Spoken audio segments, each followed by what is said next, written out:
মুসলমান যুবকরা শোনার পর, যারা মেসির ভক্ত, যারা নেইমারের ভক্ত, যারা রোনাল্ডো নিহর ভক্ত, এই হারামখোরের আওলাদদের যারা ভক্ত, তারা সবাই কিয়ামতের দিনে পাকড়াও হয়ে যাবে। মেসির ভক্ত হও না, ইয়াসিনের ভক্ত হও। মেসির ভক্ত হও না, তোমার গ্রামের ইমামের ভক্ত হও, উলামাদের ভক্ত হও, কোরআনের ভক্ত হও, নবীজির ভক্ত হও, দাড়ি টুপির ভক্ত হও, নামাজ রোজার ভক্ত হও। তুমি যে ইহুদি নাসারাদের ভক্ত হচ্ছ, শুনে নাও, আজকে বড় কষ্ট লাগে। আপনি আপনার এলাকায় দেখে নেবেন, যাদের একটু টাকা হয়েছে, যাদের একটু পয়সা হয়েছে, তাদেরকে সাবধান করে যায়। দুটো টাকা হয়েছে, গ্রামের মানুষ জানে এর একটু পয়সা হয়েছে, ব্যবসা বাণিজ্য করে দিয়ে একটু স্ট্যান্ডার্ড হয়েছে। স্ট্যান্ডার্ড মানে কি? ছেলের জন্মদিন পালন করবে, কেক কেটে মোড়ারই থেকে কেক কেনে বাড়ির। আমাদের দেশের বৃদ্ধ বাবাজিরা এখন পেরেশান, যারা নামাজি, হ্যাঁ রে কি যুগ এলো রে, যে বাড়িতে কেক নিয়ে এসে বেলুন ফুটিয়ে ছেলের বার্থডে পালন করছে, বলছে হ্যাপি বার্থডে টু ইউ। তাদের কি হবে জানতো? হ্যাপি বার্থডে জাহান্নাম ইউ। একদম রেডি। যদি বলেন হুজুর বার্থডে পালন করা যাবে না, হারাম। কেন হারাম বলে দিই? 1 জানুয়ারি পালন করা যাবে না, হারাম। 25 ডিসেম্বর হারাম। তারা ঈসা মাসির জন্মদিন পালন করে। আমরা হযরতে ঈসা মাসিকে নবী বলে, পয়গম্বর বলে বিশ্বাস করে, এটা মুসলমানকে বিশ্বাস করতে হবে। কিন্তু তার জন্মদিন পালন করা, কেক কেটে, ইসলাম শরীয়ত সম্মত হারাম। কেন হারাম? কোরআনে আমার আল্লাহ রাব্বুল আলামিন বললেন, গায়রিল মাগযুবি আলাইহিম ওয়ালাদ-দাল্লিন। মাগযুম মানে ইহুদি, আর দাল্লিন মানে নাসারা।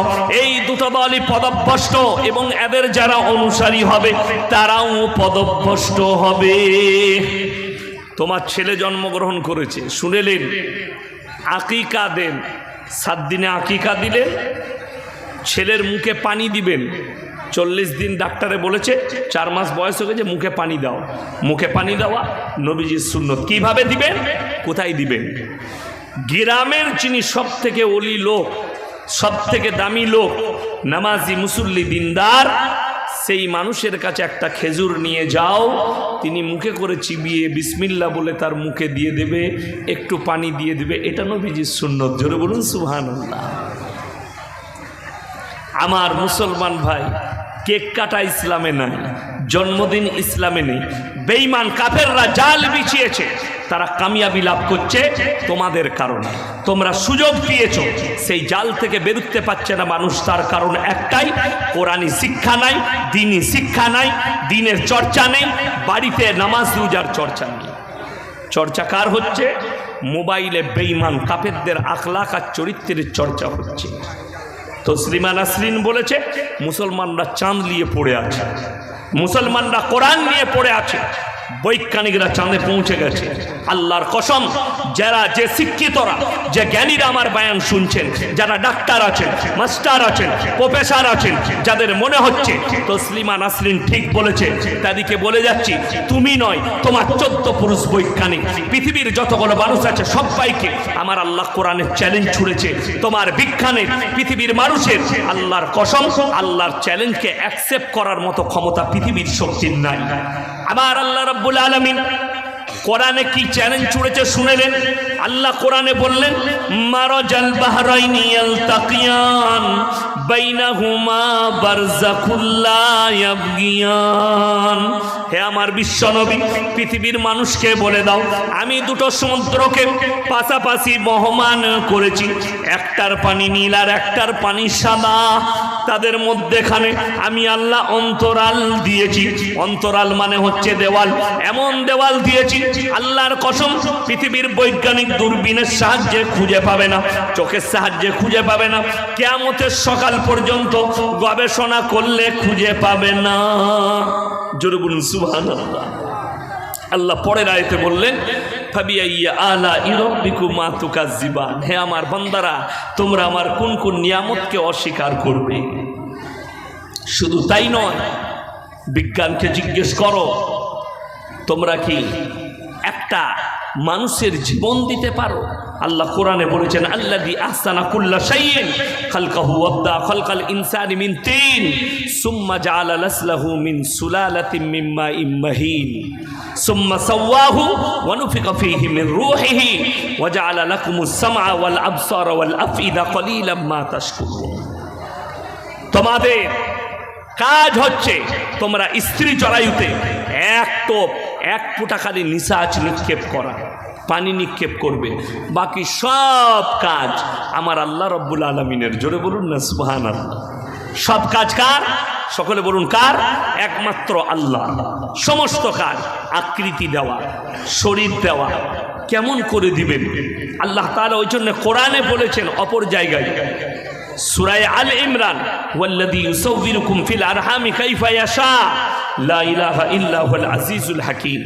মায়ের গর্ভে বাচ্চা দান করি আমি আল্লাহ আমার ইচ্ছা মতো, আমি কারো পরামর্শে কাজ করি না। আল্লাহ নিজের ইচ্ছা মতো বাচ্চা দান করবেন, আল্লাহ নিজের ইচ্ছা মতো সন্তান দান করবেন। আমার মুসলমান ভাই, প্রত্যেকটা ভাই নিয়ত করলেন আজ থেকে সবাই মুমিন হব। জোরে বলুন ইনশাআল্লাহ। আল্লাহ দিনের ওপরে প্রতিষ্ঠিত হন, সন্তান দিকে নামাজের তাকিদ দেন।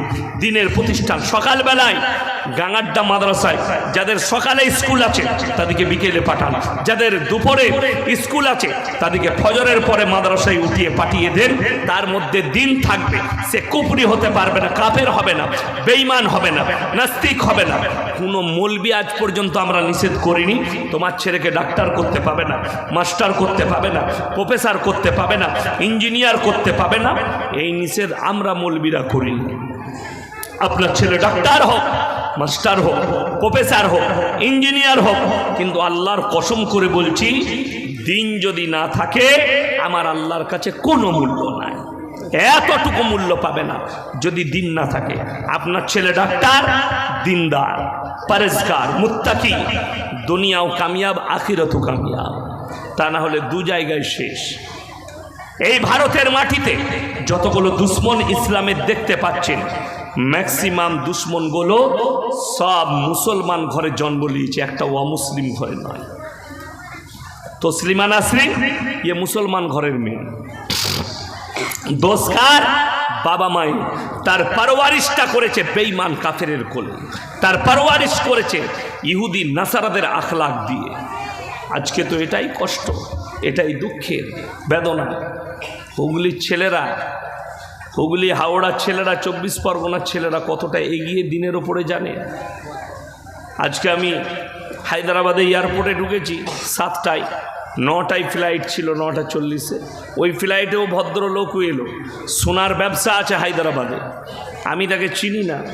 তার গ্রামে আব্বাজি জলসা করেছে, ফ্যামিলি নিয়ে বাড়ি আসছে, ছুটে আমার কাছে এলো, হুজুর আপনার বহুত বড় ভক্ত, আমি মুলাকাত করলে হুজুর সাহেব কিছু খেয়েছেন? আমি বললাম না। ছুটে গিয়ে হুজুর আপনি বসুন, আমার জন্যে চা না, পানি আনা, বিস্কুট কিনে ব্যাগে ভরে দেওয়া, হুজুর এটা নিয়ে যাবেন।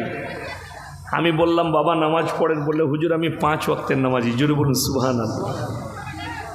স্কুলে বেশি দূর যায়নি, বাবা মা তাকে দিনের শিক্ষা দিয়েছে, ব্যবসায়ী হয়েছে, দাড়ি টুপির মর্যাদা বুঝে রেখেছে।